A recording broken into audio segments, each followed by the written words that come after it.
All right, let's get into WNBA. We got some big topics we're gonna hit.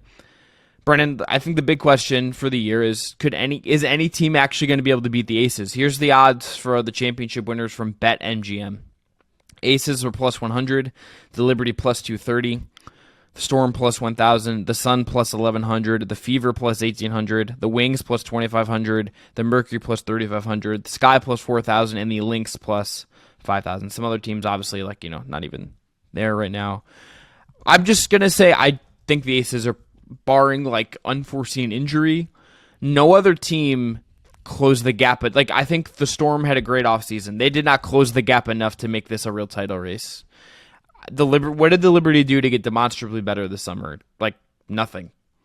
I think this is the Aces championship to lose. Yeah, okay, but not to interrupt before you made your point, but I already know where this is going. I mean, obviously, the question says it all. I mean, the Liberty I think this question should be: can anybody beat the Aces or the Liberty? Yeah, they lost an embarrassing Game 4 on their home court, but we all thought that series was going 5. The Aces had injuries. The Liberty did not have the mettle and the connective tissue to weather their disconnect that happened and getting surprised with Sydney Colson doing her thing and everything else in that Game 4. But, I mean, if this is a Game 5 that comes down to an Asia Wilson game winner, are you saying the Aces are some kind of clear front runner? I think they are. I just think they're bringing back basically the same. Because what did they do to get better? They don't need to get better. They lost Candace Parker. They're really thin. They're the same team as last year that won the title basically, and I don't know. I think Asia Wilson is the best player in the women's game right now, and I don't think it doesn't feel particularly. Stewie's close, but it's not that close right now. Okay, but even the odds are saying that this is close to neck and neck. Plus 100, plus 230. So we were talking about these as two super teams as recently as last September. I think they're on even ground. I think that they're pretty close to equal, and I think that it's really hard to win 3 championships. That's true. That's true. If nothing else, that in and of itself is something's bound to happen. And they weathered the Candace Storm well, and that's really impressive. They deserve a lot of credit for that. But I think the Liberty being another year better, another year more connected, will go a long way. Every comment you've heard out of that team. I interviewed Jonquel Jones a few months ago. Shout out. Sabrina had good stuff on this. They all feel like last year was really hard. And they all felt pissed off by that finals result. And Jonquel didn't have to come back. She chose to. She was a free agent. Stewie, same thing. So it feels like there's kind of a confidence, even though they did lose in such disappointing fashion. So I see it as a 2-horse race here. And I think if to answer the question of who else beyond that, I think the Storm, if they can get enough kind of wing depth to show up. Shooting, perimeter defense, things like that. But they have kind of their own little super team. Not maybe the super high-end talent of Vegas or New York, but they have Skylar Diggins-Smith there now, Nneka Ogwumike there now, in addition to Jewel Lloyd, who broke the total points record in the WNBA last year and has turned into a really efficient offensive weapon since Sue Bird retired and Stewie left and everything else. They also have a couple nice young centers and other role players there. So I think they're there. And then I would say this is more of a long shot. Maybe I'm a homer. But if prime Brittany Griner, the real MVP caliber player that was there prior to obviously everything that she's gone through with the detainment, shows up again, and she had all offseason to recuperate, recover, rehab, and physically get right. That team has Kalia Copper now, has some better depth, and could be there. Now I wouldn't bet on that. I don't think they're going to be, but that's a long shot. That's at least in the ballpark here. Can I ask you one last? As a Liberty fan, I don't have my hat on anymore. I did wear a Liberty hat in intention of wearing it on this show for that reason. Then I took it off. I know she didn't play a big factor in the finals, but do they have any way to replace, do you think, what Marine Johannes gave them as like a bench spark plug for them last year? Because that to me is like a kind of a question of how they replace that specific energy that I thought did come in handy for them in certain games last year. Yeah, it helps. It helps them for sure. Their whole bench has been remade. I think that's one of the big questions around that team is they just have a lot of new players, or somebody like Niara Sabali, who's didn't play a ton last year, but will be replacing, like Stephanie Dolson is also gone. Yep. She played more so in the first half of last season than she got hurt.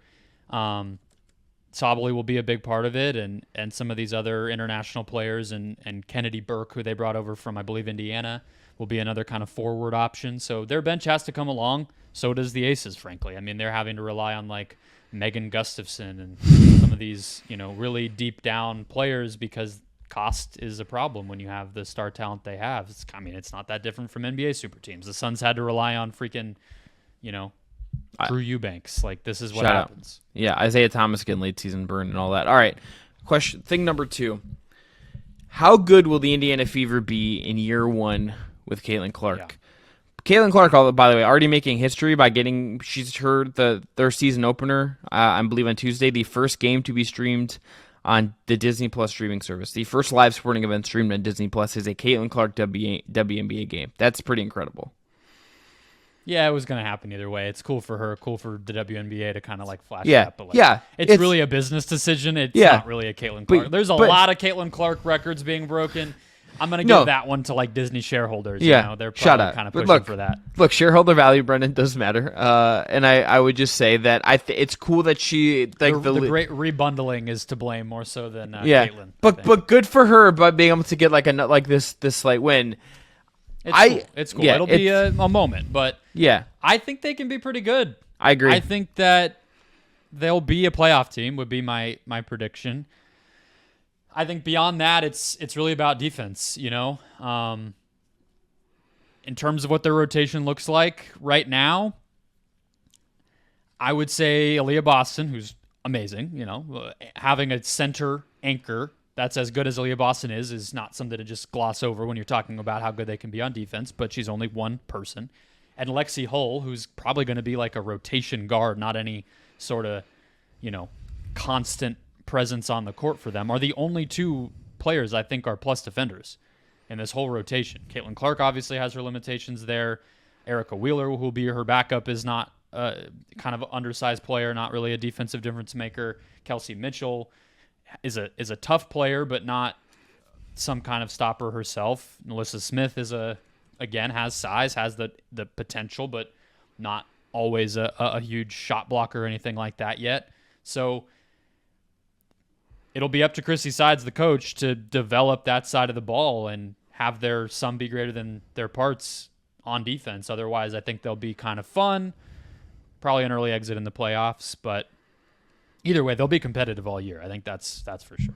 Yeah, they won't have Mitchell, I believe, to start the year. She had an ankle injury that kept her out at the start of training camp, but they'll get her back at some point. That'll be, I think, a good addition, at least just another good body. The number one thing I want to see how fast it comes along is the two-man game between Clark and Aaliyah Boston. They obviously have played together before in Team USA stuff. They're familiar with each other. I think they're both really just intangible, smart players that I think will kind of get together pretty quick. Clark in particular, I think, by the looks of what you can tell from box scores and clips and things, is just playing like Caitlin Clark so far in the WNBA. She's not going to not be herself. What did you think of the quotes from Sides about? Did you see this kind of about? No, she's trying to get her to change her style. I'll summarize it. It wasn't like the most deep quote, but it was just the fact that she said it was what got attention, which was that she said basically she didn't want Caitlin to always resort to these long pull-up threes, and that she wants her to kind of embrace pull-up twos, whether that's a long two or a floater or some of those intermediate spaces, and then to really focus on off-ball movement. She was kind of pointing out how she will sort of buzz around the ball. I think that's why I found did she call it dancing? I believe is the word she used to. Yeah. Sure. And so people just were like, how could you possibly tell her to change? It's like, well, she's the head coach of the team. I kind of would hope she would have some have a pointers take for her best player. That'd be nice. Yeah. That'd probably be cool. helpful. So I wasn't like bothered by it like some people were, but it's interesting, and it just speaks to the evolution she's going to have. And I think the realization we're going to kind of watch her have on the court of like, these are the best players I've ever played with in my life, and how does that change her game? So it'll be fun from that standpoint. But I mean, they'll push for one of the best offenses in the league, I would think. Yeah, with how much spacing they have and a finisher down low and Alyssa Smith who can just kind of get buckets. Like, I think they'll be right there. So I think they'd finish above 500, make the playoffs, and then we'll see kind of how they fare from there. What do you think? I agree. I think the offense is going to be great. I think Clark and Boston will hit the ground running. They would be a team to me that if anyone was going to, in-season trades or can be what they are, but if any team was going to go try to just like go for some stuff, like it would make sense for them to some degree, to maybe find some kind of defensive piece out there. But I think I would expect also, I would just expect like there's going to be ups and downs is what I would say is baked into this as well. This is like the core of this team is still really young. Like, yes, Kelsey Mitchell's been around a while, but this is Caitlin Clark. Pretty much it. Katie Lou Samuelson's like right. the only other vet on the team. Yeah, she's and like Wheeler, and she's like the old. Those are the old heads in the team. But it's like Clark is a rookie. Boston's in year 2. Like Lexi Hall's like all these players are incredibly young. This isn't gonna be like some waves. It's gonna have some volatility to it a little bit. And I think where that ends up, I think will be interesting. But I kind of also how Caitlin Clark in particular, how Brent, if she does stop like acquiesce a little bit to some of this coaching stuff while keeping her flair, maybe that's good for her. And so maybe we see like a more precise version of her that isn't like playing like Trae Young, which is I think if it's more dialed back, that could be interesting. If it's her in Boston, maybe she's like a 8 assist a game every night kind of player in the system. All right, next one. Who makes the Olympic team? Which, if people don't know, it's a continuation of the Caitlin Clark question. Really, yes. I mean, the mystery here is if Caitlin will make the team, and because the season who doesn't make the team. Right, and because the season will pause for about a month, and that there's obviously a lot of players like Bruni Johannes among others. Like they're not playing this year in preparation for the Olympics because of the WNBA season overlaps the Olympics, qualifying tournaments and practices and all that stuff. Because the league has implemented rules where you have to be in market, otherwise you can't play the season. So basically, where we are with the American team is, names like Asia Wilson, Brianna Stewart, Kelsey Plum, they're locks. I would think Jewel Lloyd, probably Griner. But then you start to get into, deeper names like Boston, Rhyne Howard, and I think most interestingly, Diana Taurasi, who very similarly to what's going on with the end of her career in Phoenix, she's on a contract year. You could easily make the case, Chris, that she is it's been an honorary roster spot or salary spot for her the past few seasons, even as she's continued to be productive. She really does not play a lot of defense anymore. She's 41 going on 42. Mm-hmm. They haven't, partially because of Griner's situation, but since they made the finals in 2021, they haven't really been that competitive of a team. Is it a lock that she gets her 6th Olympics just because that's what you do? I would kind of think yes. She'd be the obvious one to kick off in order to let Caitlin get in. If you don't go that route, you're getting into the territory of you're actually kicking somebody off who deserves it, who's in their prime, who has earned that opportunity, who might have been on the team last time in Tokyo and has been in a track record with USA Basketball. And, the CEO of the USOPC said fairness is the number one priority. Said one of our goals and clear areas of focus is fairness. It is the single most important thing to athletes. We ask them questions and we survey them. A level playing field and fairness is at the very top. I think it's going to be natural if they put Caitlin on the team to question what's going on there, and if it's just kind of a money grab, and it's going to result in somebody very worthy getting kicked off the team. Yeah, hasn't played at a senior level Team USA camp yet, if I'm not mistaken. Caitlin Clark obviously been around the U19s and stuff before this. Some of the players... There was some quote I saw where either she said or somebody with the Olympic team said that the beginning of the season will be kind of her tryout. And I guess we'll see. Players that are more veteran than her that could make it over. Would include Ariel Atkins, this would be her second Olympics. Clea Copper, Sabrina Ionescu. Mm-hmm. Those would kind of be the ones, because I feel like I was looking at the Athletics breakdown of this, Brendan, and this. Do you want me to read you how they broke down this roster? We can do this quickly. Taurasi, Griner, Asia Wilson, Brianna Stewart, Chelsea Gray, Nafessa Collier, Alyssa Thomas, Jewel Lloyd, Kelsey Plum, Jackie Young, Aaliyah Boston, Caitlin Clark. Yeah. So, I mean, you're talking about, to me, just given kind of what they do, would it be Plum? Would it be Lloyd? Would it be Chelsea Gray? I mean, yeah, that would be kind of crazy, right? Like, those are champions. Those are the scoring leader in the league last year. Those are people in their 30s. So it's going to be interesting. It's going to be a big storyline as we get closer, because this team wins the gold every year. They're just the best. So what happens is significant. And there is history of players of a certain ilk like getting in there quicker, like Candace Parker, I think, did it, and I think Nneka Ogwumike had like a rise as well. But this would, I think, considering Stewie was in the same situation as Caitlin. She was on the team before finishing a WNBA season. So that's the most 1-to-1. Yeah. Yeah. So we'll see. I'm sure people have feelings about it one way or the other. All right.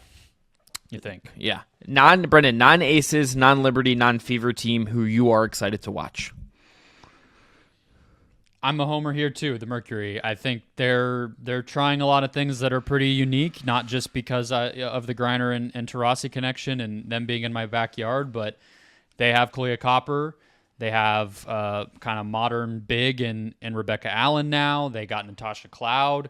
They're making no secret of the fact they want to play an NBA style. They hired a assistant coach from the NBA and Nate Tibbetts to come coach the team. They hired an executive from Golden State and Nick Uren, who was the guy who thought of the Andrew Bogut guarding Tony Allen thing, for anybody who needs a refresher there, to be the GM of the Mercury. And they're NBAing it up here. What does that look like? How good can they be? We talked about the Taurasi angle. We talked about the Griner angle already. They're the most interesting team to me, even if, again, I'm not really thinking they're going to win the title. Nick Uren, I believe, was also the guy who came up with the idea to start Iguodala over David Lee. That's what it was. I think it was more that. I'm second guessing if it was the Bogut Allen thing. Yeah. Yeah, that one, obviously, that name, seared into my brain as a Cleveland person. My answer is the Storm. I think this team, obviously, post Stewie, post Sue Bird, has been looking for an identity. I think they're closer to having one than they've been since then. You bring in Skylar Diggins-Smith.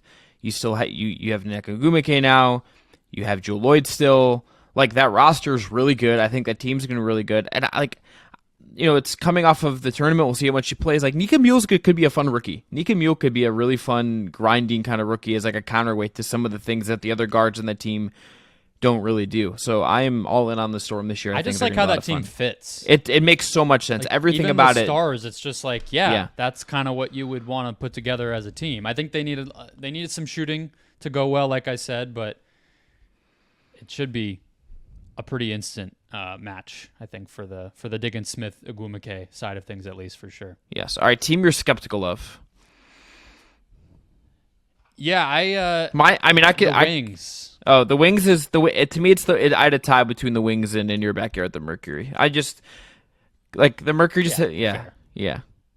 Talk about the Wings. I mean, the Wings, I think it's not getting enough attention that, they were kind of the surprise of last year, and they were like we were all talking about who was going to be the kind of dark horse to break up the super team collision course. It ended up being them, but Satu Sabali is their best player. She's hurt. She's not going to be back until, she might be back after the Olympics.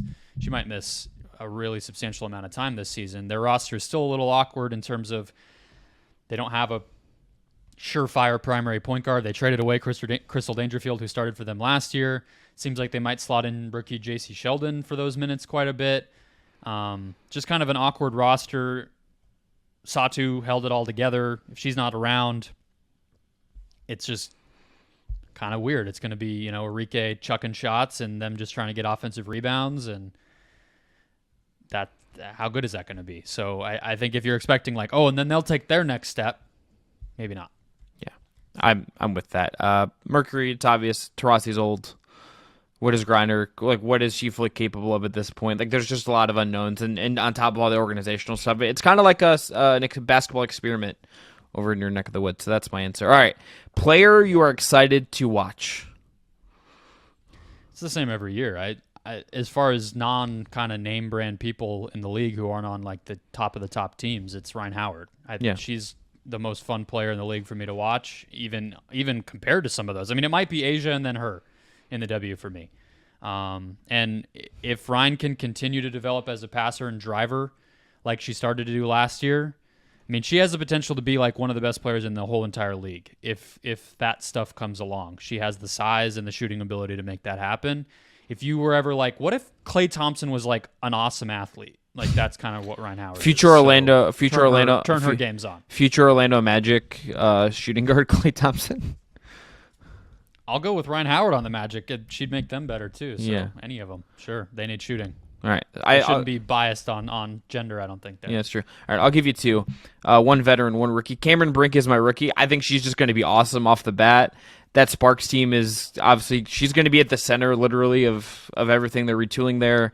Really well-known coach. That's a pristine organization. She also just seems to like get it. And then Clea Copper in Phoenix. I think they're just like a big opportunity. I think we just have to adopt what a lot of Sky fans did, and on this show, we might just have to call her Clea fucking Copper every time. All right, Clea fucking. There's like T-shirts out there with that. Oh, can I buy that? I would buy that. It's kind of just what it is. All right, Clea fucking Copper. She's on a new team now, so I think they were Sky-oriented shirts. Well, I gotta say, all right. I prefer purple and orange anyway. I mean, same. I mean, yeah, but that's a given. I don't even think I have to agree with you there. But yeah, I mean, the fact that I get to cover her, she's literally like, I mean, we've gloated and sing the praises of guys like Anthony Edwards and people like that plenty. Like, she's the WNBA version of that. She's just a sick athlete who's developed as a shooter over time. She's like all about all the right shit as an off-court person. I tossed her the softball of softballs at Media Day, and I was like, so what's it like being at an organization that like values and invests in you? And she was like, well, you just said it, and then gave me like 2 minutes. Oh, fuck yeah. Because the Sky were a friggin' dumpster fire. So the fact that she's in a place where she can like really just do what she's supposed to be doing and not worry about the nonsense, and she's already won a Finals MVP, like, yeah, she's must watch. There's also going to be one game this year where her and Taurasi both are like cooking, and that game's going to be fucking awesome. Like, there's just going to be one game. Also, her and Sophie Cunningham like hated each other in the finals a few years ago. Now they're teammates. There's a lot. There's a lot to enjoy about the KFC experience this year. Yeah. All right. Last question, the big one. Last thing. Predict your title winner and your league MVP. You go first this time. All right. MVP Asia Wilson. I think. Okay. I think there's a. This is her moment in a lot of ways. I think she is the best two-way player in the league. I think the way she feels just like a megastar right now. It feels like someone who controls the game every time she's on it. And I am going to pick the Aces to win it again. I am a little less confident than I was at the beginning of this segment, Brendan, based on kind of what you said and thinking about it and just like looking at, and just like really looking at the roster and being like, am I sure about this? Am I sure about this? Alicia Clark's like 35 years old. She's also very integral to their success if she were to get hurt. You know? Yeah, it's tough. But Asia Wilson plus Jackie Young plus Kelsey Plum plus Chelsea Gray with Becky Hammond as the head coach. I'm just going to ride with that recipe. I'm just going to ride with that recipe and ride the Aces doing it again. And maybe I am just a little bit hurt because of the way the Liberty didn't exactly acquiesce themselves the way I thought they were going to in the finals last year. Maybe just a little bit of pain there. All right. It's one of those years in the W where there's not going to be a wide variance in picks here, but I do have a different title pick than you. I'm going to pick the Liberty. Okay. So I think that they'll hit a new level this year, and I think they were a lot closer than the end result would make them seem in the finals, given that they lost it on their home court against the shorthanded Aces squad, but I think that series easily could have gone down to the wire in a game 5, and we would feel differently. If they're even better than that, then that gives them a leg up. And again, talked about nobody had repeated in the W in 20 years. Three-peating is, yet another level above that, obviously. So I'll go with New York. And then MVP, I have Asia as well. The late push she made when Candace went out last year, a lot of the case people made for her, that's going to be all season this year. So that's kind of my case. It doesn't really get much more difficult than that. She has to play defensive anchor and number one scorer for a team that is trying to get the 1 seed and win a championship. So she should be the MVP pretty much every year unless she has a down season. Yeah. It's like here or Stewie feels like or like in Alyssa Thomas, like old reliable. And Stewie got it last year, so yeah. I could see voters just being like, all right, let's do the other thing. Who's Give it to the a other person. fun prop How many bet? MVP votes will Caitlin Clark get? Probably too many would be my answer. She'll probably finish like 4th. Yeah. For Well, no my question, yeah, definitely. My question was going to be like some random guy like from like the Hartford Current, and I'll be like, what?